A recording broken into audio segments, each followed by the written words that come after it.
Yo, como é que é, people? Sejam todos muito bem-vindos ao canal Most Student. O meu nome é Daniel Respeito, o seu professor de Física.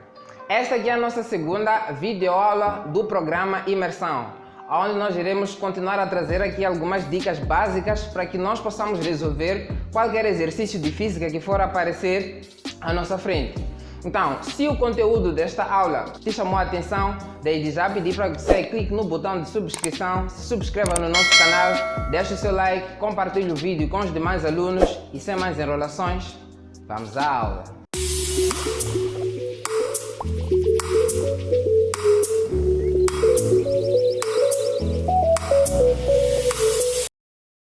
E aí, people, conforme dito, a aula de hoje ela foi separada e reservada para capacitar a ti, caro aluno, como extrair os dados num determinado exercício.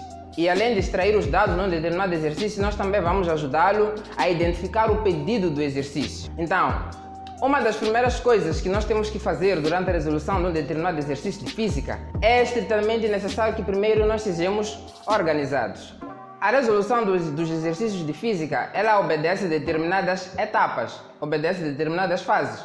Não é só saltar, de repente nós queremos colocar a fórmula e já substituir direto nos cálculos. Não, primeiramente nós devemos ler o exercício. Ler o exercício, compreender, interpretar o exercício.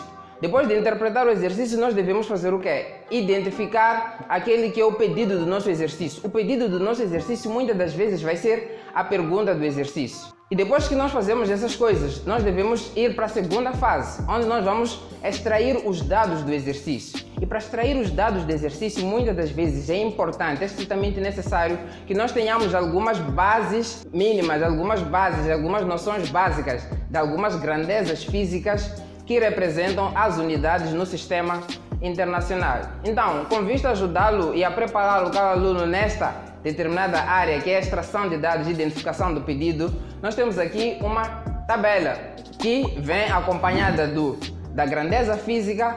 Além da grandeza física, nós temos o símbolo que representa a grandeza física e além do símbolo que representa a grandeza física, nós temos a unidade no sistema internacional. Então, durante a resolução de um determinado exercício, quando nós estivermos a extrair os dados, é extremamente importante nós levarmos o nosso dado, separarmos num canto da nossa folha, ou num determinado lado da nossa folha e começarmos a listar dado por dado. O dado muitas das vezes ele é a grandeza física, mas além da grandeza física pode ser alguma palavra-chave, que é uma coisa que nós vamos acompanhar mais em frente. Durante este vídeo nós também vamos poder ter aqui alguns exemplos práticos para que nós possamos ver tudo aquilo que nós estamos a falar aqui na teoria. Então, conforme dito, nós temos aqui essa tabela que representa aqui algumas grandezas físicas, os seus símbolos e a unidade no sistema internacional. Então, com base nesta tabela aqui, que não é completa em si, mas é mais ou menos para nós termos algumas noções básicas de como é que nós podemos organizar os nossos dados durante a resolução de física, nós temos aqui algumas grandezas que eu aqui listei, onde uma das primeiras grandezas que nós temos é o campo elétrico. O campo elétrico é uma grandeza física. O seu símbolo é a letra E e a sua unidade no sistema internacional é o Newton por Coulomb. Então, quando nós estivermos a extrair um dado de um determinado exercício, vamos supor que o dado que nos tenha sido fornecido no exercício é exatamente o campo elétrico. Então, vamos colocar ali, no canto que nós separamos da nossa folha, na parte dos dados, nós vamos colocar ali o campo elétrico. Ao invés de escrever completamente o campo elétrico, nós vamos colocar apenas o símbolo que representa a grandeza, neste caso, a letra E. Então, depois de colocarmos o símbolo, nós vamos colocar a dimensão, ou seja, o seu valor numérico. Nós vamos colocar o valor que está ali, se por exemplo é 10, é 50, é 20, nós colocamos ali. Então, depois que colocamos a dimensão, nós vamos colocar junto à dimensão a sua unidade no sistema internacional. Pode ser no sistema internacional ou no próprio sistema que o exercício ele te fornece. Então, esta é uma das primeiras coisas que nós devemos fazer. Então, além do campo elétrico, nós temos aqui outras grandezas, tais como a massa do corpo. A massa de um corpo que é uma grandeza física muito importante e que cai muito em muitos exercícios. E o seu símbolo é a letra M minúscula e a sua unidade no sistema internacional é o quilogramas. Então, deste lado aqui eu coloquei duas tabelas em que nós vamos procurar aqui diferenciar a maneira como nós representamos o símbolo que representa cada grandeza física, justamente com o intuito de evitar confusões, porque muitas das vezes algumas grandezas físicas elas têm as mesmas iniciais. Um exemplo, a frequência.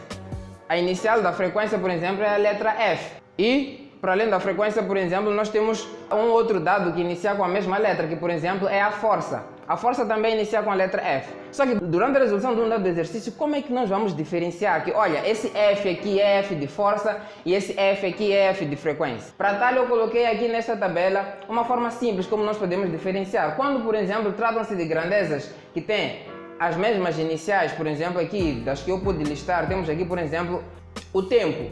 O tempo, por exemplo, nós vamos representá-lo com um símbolo com a letra minúscula, um T minúsculo. E, por exemplo, quando estivermos a tratar da temperatura, nós vamos colocar o símbolo T com a letra maiúscula. Vamos colocar um T maiúsculo. O mesmo serve, por exemplo, para a velocidade. A velocidade nós vamos colocar um V minúsculo e, quando tratar-se do volume, nós vamos colocar um V maiúsculo. O mesmo serve para a aceleração, por exemplo, nós vamos colocar um A minúsculo e quando for a área, por exemplo, de um determinado corpo, nós vamos colocar um A minúsculo, um A maiúsculo, desculpe. Então, desta maneira nós conseguimos listar os nossos dados de maneira correta e dessa maneira evitamos confusões.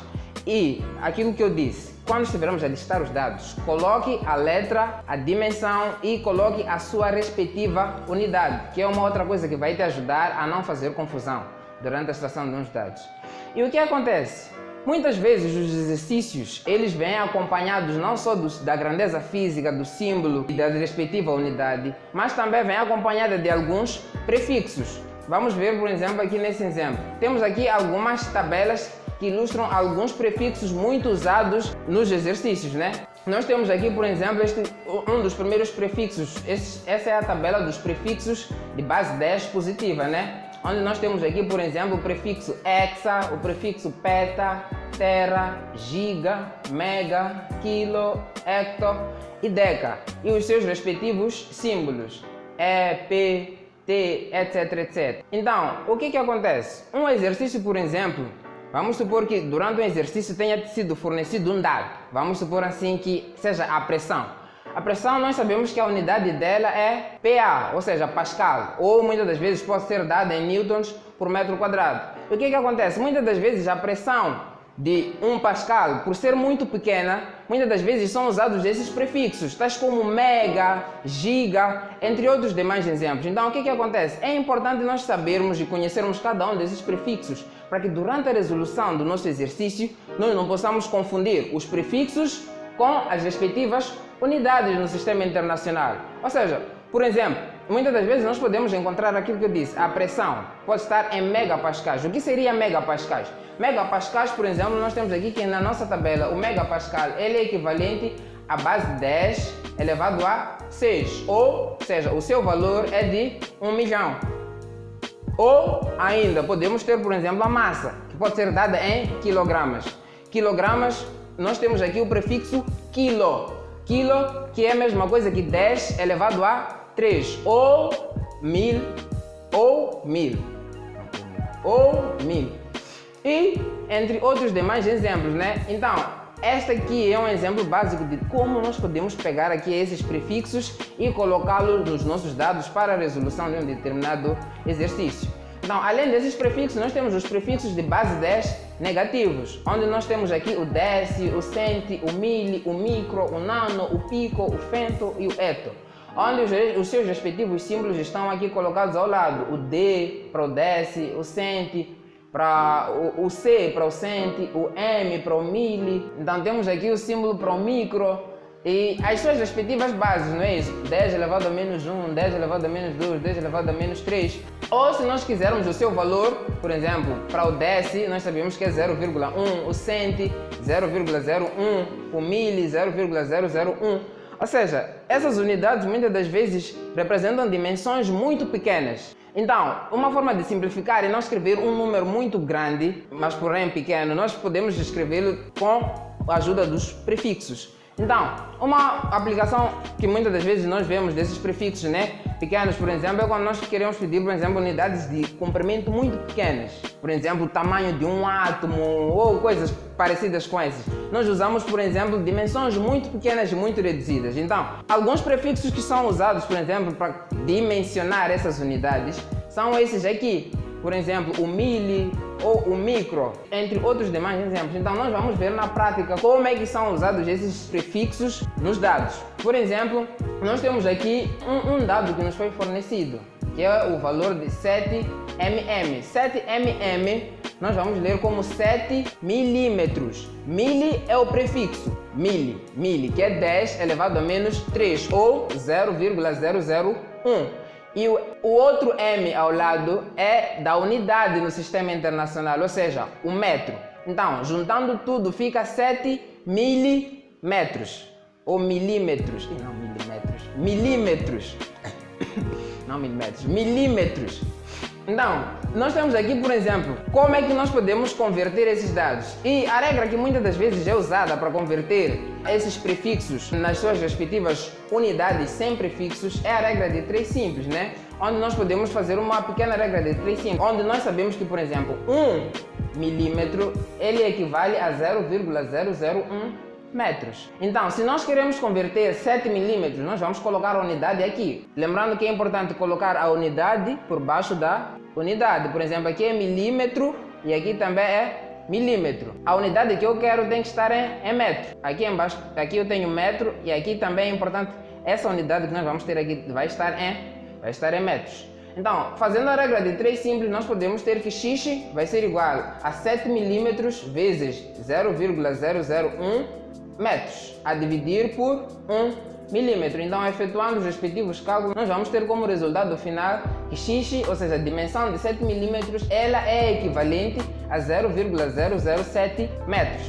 Então, é desta maneira como nós procedemos. Temos um outro exemplo aqui do nosso lado, onde nós temos, por exemplo, esta unidade que é de 8 megapascais. Ou seja, a unidade de pressão foi medida como 8 megapascais. Nós temos aqui o prefixo M. M que quer dizer mega, né? Ou seja, 10 elevado a 6 ou 1 milhão. Então, dessa maneira, quando nós quisermos converter, o procedimento é basicamente o mesmo, né? Nós podemos usar uma regra de 3 simples, onde nós vamos dizer que 1 megapascal ele equivale a 1 milhão de pascais.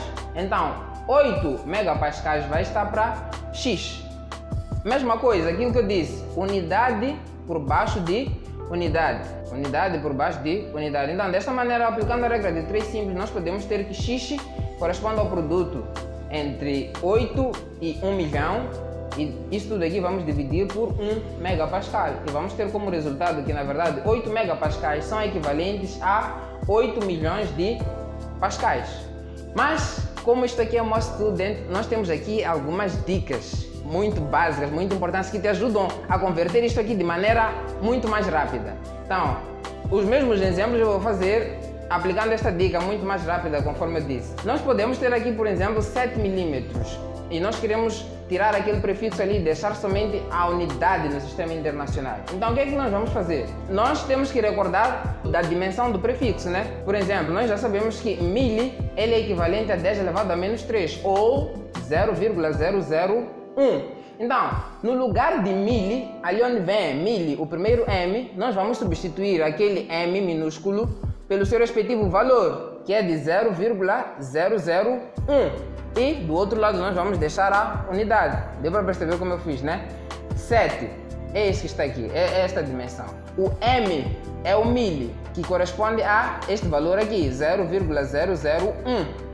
E este M é a unidade. Então, fazendo um produto direto, nós conseguimos chegar mais rápido ao resultado. Ou seja, desta maneira nós conseguimos compreender que 7 milímetros, na verdade, é equivalente a 0,007 metros. A mesma dica serve para o mesmo exercício onde nós tínhamos 8 megapascais. Então, 8 megapascais, nós já sabemos que o prefixo mega ele é equivalente a 1 milhão, ou seja, 10 elevado a 6. Então o procedimento é basicamente o mesmo. Onde vem mega, nós vamos substituir pelo seu valor. Ou seja, mega nós já sabemos que é 10 elevado a 6 ou simplesmente 1 milhão. Então, onde vem mega, nós vamos colocar 1 milhão. Então vai ficar 8 vezes 1 milhão. Esse 1 milhão que é o valor do mega. Então, 8 que é o valor da nossa unidade, vezes o mega que é o nosso prefixo. E mantemos a nossa unidade. Então, efetuando este produto, nós conseguimos chegar de forma mais rápida ao mesmo valor, que é de 8 milhões de pascais. Uma outra dica que nós trazemos aqui é que muitas das vezes os dados eles vão ser colocados de maneira implícita, ou seja, os dados eles não vão ser dados de maneira explícita, né? Ou seja, de maneira assim tão clara. Então o que é que nós precisamos fazer? Nós precisamos arranjar outros argumentos ou outras maneiras de extrair o dado que se encontram implícitos. Então, dados implícitos são aqueles que não se expressam de modo claro, mas podem ser deduzidos facilmente. Então nós temos aqui como exemplos, por exemplo, aqui um dado que pode aparecer de forma implícita é um corpo que parte do repouso. Com este dado nós conseguimos perceber que a velocidade inicial do corpo é nula. Um corpo parte do repouso é um dado em que nos diz que a velocidade do corpo no início do movimento é zero. É assim como nós interpretamos este dado aqui. E temos esses outros dados onde diz que a origem dos tempos. Desta maneira nós concluímos que o tempo inicial é nulo, ou seja, o tempo inicial é igual a zero. Nós temos a origem das posições, que nós vamos chegar à conclusão de que a posição inicial ela é nula. E podemos ter outros exemplos, então entrando um pouco mais na termodinâmica, onde nós podemos ter que, por exemplo, o trabalho realizado pelo gás. Então, se o trabalho ele é realizado pelo gás, nós temos que o trabalho ele é positivo. Poderia se dar o caso contrário, onde o trabalho ele é realizado sobre o gás. Neste caso, o trabalho ele é negativo. Então, existem muitos outros exemplos, tais como o calor. Por exemplo, quando o calor ele é recebido pelo corpo, ele é positivo, ou quando o calor é cedido pelo corpo, ele é negativo. Então, esses são dados que aparecem de forma implícita e que é importante nós sabermos interpretá-los e identificá-los de maneira correta nos nossos exercícios. Então, como nem tudo deve ser só teoria, nós temos aqui alguns exemplos simples para nós podermos ver toda a teoria que nós vimos durante o vídeo, né? Então, temos esse exercício aqui que eu passo a ler. Diz que um objeto de massa 0,50 kg está se deslocando em uma trajetória retilínea, com aceleração escalar constante de 0,3 metros por segundo ao quadrado. Se partiu do repouso, qual é o módulo da quantidade de movimento em quilogramas vezes metros por segundo, ao fim de 8 segundos. Então, conforme eu disse, existem procedimentos para nós resolvermos os exercícios de física e uma das primeiras coisas que eu disse é a organização. E o primeiro passo que nós devemos dar para resolver este exercício aqui é exatamente procurar interpretar o exercício. Desta maneira, quando nós conseguimos interpretar o exercício, nós vamos conseguir retirar aqueles que são os dados que o exercício ele nos fornece. Então, olhando o exercício com mais atenção e relendo com mais atenção, nós podemos tirar aqui um dos primeiros dados que o exercício nos fornece, que é a massa do corpo. O exercício diz que a massa é igual a 0,50 kg. Então, nos dados nós vamos colocar aqui M, que é o símbolo que representa a massa, igual a 0,50, que é a dimensão, ou seja, o valor numérico, e quilogramas, que representa a unidade da massa. Então, continuando a ler o exercício, nós conseguimos perceber que ele diz que a trajetória do corpo ela é retilínea, com uma aceleração constante. Então, dessa maneira, nós conseguimos perceber que trata-se de um movimento retilíneo uniformemente acelerado. E o outro dado que o exercício ele nos fornece é a aceleração do corpo, que é uma constante, e vale 0,3 metros por segundo ao quadrado. Então, de seguida, nós temos aqui um dado que é nos fornecido de forma implícita, ou seja, o exercício ele diz que partiu do repouso. Então, nós já vimos que partiu do repouso significa que a velocidade inicial do corpo ela é nula. Então, nós vamos colocar aqui que V0 é igual a zero, ou seja, a velocidade do corpo é igual a zero. Isto é porque o corpo partiu do repouso, então a velocidade inicial é zero. E, continuando a leitura do nosso exercício, nós podemos perceber que ele nos fornece também o tempo, e diz que o tempo é igual a 8 segundos. Então, depois de nós termos listado todos os nossos dados, nós vamos partir para a segunda parte, que é a identificação do nosso pedido. Aquilo que eu disse, o pedido muitas das vezes vai ser a pergunta do exercício, né? Então, neste caso aqui a pergunta é: qual é o módulo da quantidade de movimento? Então nós já sabemos que o nosso pedido é a quantidade de movimento, e a quantidade de movimento ela é representada pela letra Q. Conforme dito inicialmente, neste vídeo nós não vamos procurar completamente resolver o exercício. A ideia aqui é mais ou menos mostrar como é que nós podemos extrair os dados num dado exercício. Então, nós temos aqui um outro exercício, um outro exemplo, né? Que diz: um gás ideal sofre uma compressão isobárica sob a pressão de 4 kN por metro quadrado e o seu volume diminui 0,2 metros cúbicos. Então, durante o processo, o gás perde 1,8 kJ de calor. A variação da energia interna do gás foi de... Então, olhando para o nosso exercício, conforme eu disse, nós vamos procurar interpretar o exercício, procurar tirar os dados que nos são fornecidos de maneira explícita e os que nos são fornecidos de maneira implícita. Então, uma das primeiras coisas que nós conseguimos observar é que o exercício ele diz que o gás ele sofre uma compressão isobárica. Esta aqui, na verdade, é um dado implícito. O que seria uma compressão isobárica? Nós vamos entender que lá da teoria, uma compressão isobárica é aquela que ocorre a pressão constante. Então, quer dizer que a pressão do nosso gás, neste exercício aqui, ela não varia, permanece a mesma, ela é constante. E vale 4 kN por metro quadrado. Então, este é o primeiro dado que nós conseguimos listar, que a pressão é constante e o seu valor é de 4 kN por metro quadrado. Então, nós conseguimos ver aqui que a pressão ela vem acompanhada de um prefixo, neste caso que é o quilo. Então, o quilo ele é equivalente a 10 elevado a 3 ou simplesmente 1000. Então, esta pressão também poderíamos colocar como sendo igual a 4 vezes 1000 newtons por metro quadrado ou simplesmente 4000 newtons quadrados. Então, um outro dado que o exercício ele nos fornece é a questão do volume. Ele diz que o seu volume diminui. Se o volume do gás diminui, quer dizer que a variação do volume do gás, ou seja, a variação do volume ela corresponde ao volume final menos o volume inicial. Se nós fizermos essa diferença, nós vamos ter que a variação do volume do corpo vai ser negativa. Então, dessa maneira nós conseguimos perceber que ΔV, ou seja, a variação do volume, ao invés de nós usarmos o valor aqui positivo, 0,2 metros cúbicos, nós vamos usar menos 0,2 metros cúbicos. E com este dado nós conseguimos tirar uma outra conclusão, que na verdade o trabalho realizado pelo corpo ele é negativo. O trabalho realizado pelo corpo vai ser negativo por quê? Porque a variação do volume ela é negativa. Porque nós sabemos que para calcular o trabalho realizado por um corpo é só multiplicarmos a pressão, que é constante, vezes a variação do volume. Então se nós multiplicarmos esta pressão de 4 kN por metro quadrado e multiplicarmos essa variação de volume, que é de 0,2 metros cúbicos, nós vamos ter um trabalho negativo. E de seguida um outro dado que o exercício nos fornece, ele diz que o gás perde 1,8 kJ de calor. O que é que significa o gás perder? Quando o exercício ele diz que o gás ele perde calor, significa que quando nós estivermos a listar nos dados, o valor do calor que nós vamos colocar é o mesmo, mas porém com sinal negativo. O sinal negativo significa que o gás ele está a perder calor.